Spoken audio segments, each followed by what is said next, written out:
Just tuning in, just to let you know what we're doing here. This is a show devoted at this Christmas time to an issue of persecution, which is, all of the statistics seem to bear this up, that Christians are the most persecuted single group, if you like, on earth. I know you think, well, that can't be true. In Canada, you can be a Christian, nothing happens. You might get some, I don't know, social isolation or some mockery, but big deal.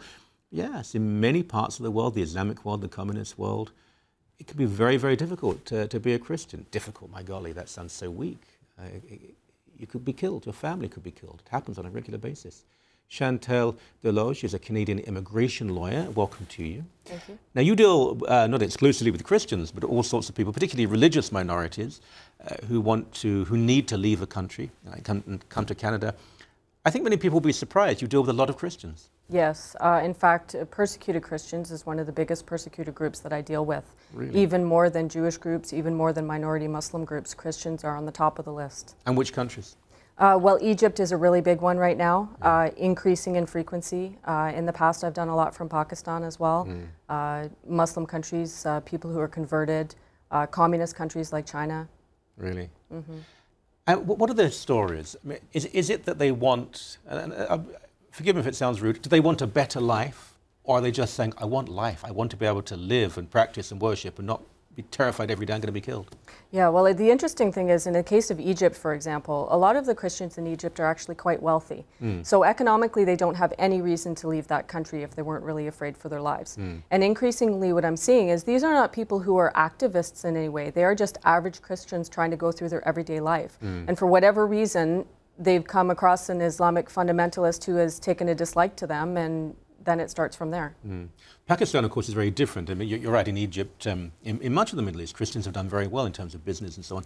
In Pakistan, Christians are increasingly forced to work in sewage and garbage collection, the lowest of jobs, low literacy rates. So they're coming to this country, a lot of them with nothing. Yes, very much so. There's a huge difference.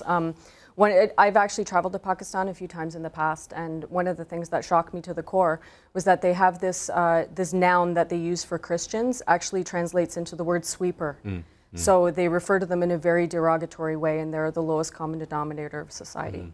Which has happened fairly quickly, because some of the finest schools in Pakistan, in Karachi and Lahore, of course, were Christian. They were Catholic schools generally. And some of the Islamic elite of Pakistan went there. Within 30, 40 years, they've transformed the Christian community into people who clean the garbage. Exactly. And I think the difference is that historically Christianity in Pakistan has been sort of a Western thing. So it would be people from the West coming in and operating those schools, but the indigenous Christian people do really have a problem. And in fact, a lot of those Christian schools still exist. A lot of people that I know have gone to convent schools, different kinds of Christian schools in Pakistan. They're still going. Yeah.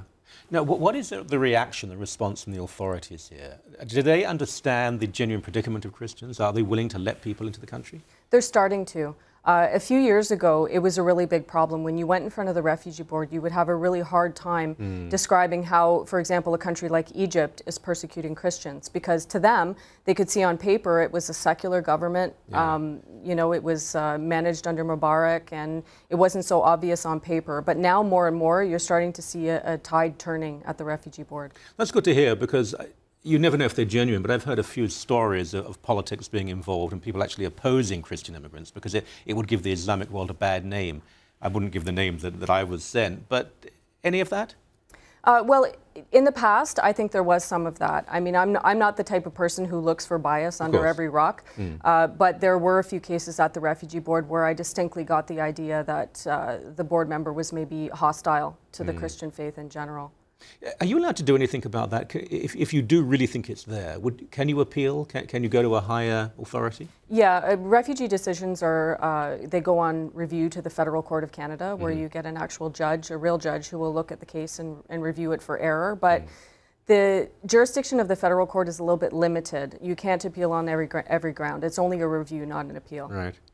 You're going to be busy because, and I don't say this with any relish, for goodness sake, but Syria, certainly. I think Iraq is getting a little better. I know some Christians are returning to Iraq, but Syria will only get worse, I think. And I think Egypt will get far worse too. That's a lot of people, the two Arab countries with the highest percentage of Christians. And a lot of them will want to come to Canada. Yeah, I've noticed a big increase. But coincidentally, this increase in the demand is also matched by a decrease in the supply for Canada, because a lot of the immigration and refugee changes that have been made in the past couple of years have made the system more and more restrictive for people. So just at the time when they want to come here is the least likely in history that they would be able to.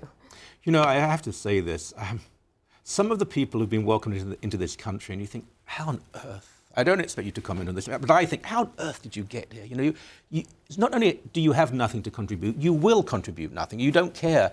Knowing Christians in the Middle East, and I'm not here to paint a too rosy picture, but the Christians throughout the world, they tend to be people who really want to create something for the country they move to and for their families, and to give them a hard time, it seems to be so self-defeating. Mm-hmm. Well, it's interesting, but the selection criteria that they use for immigration has nothing to do with your morality. It has nothing to do with how well you'll settle, really. I mean, you're selected on the basis of your education and your employment experience. Though I have to say, the Christian community is not innocent in that regard either. I have seen some abuses, you know, even from the Christian community, especially in things like residency fraud, for example. So. Oh, I'm sure. I mean, we're not talking about saints here. I mean, there's good and bad in all.